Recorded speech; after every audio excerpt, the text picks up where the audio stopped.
أعوذ بالله من الشيطان الرجيم. فإذا جاءت الطامة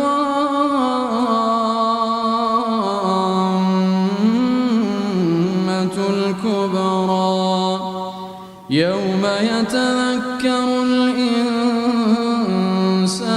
ما سعى وبرزت الجحيم لمن يرى فأما من طغى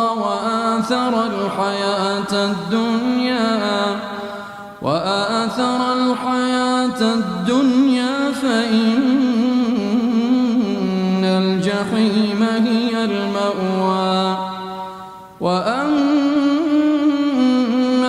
من خاف مقام ربه ونهى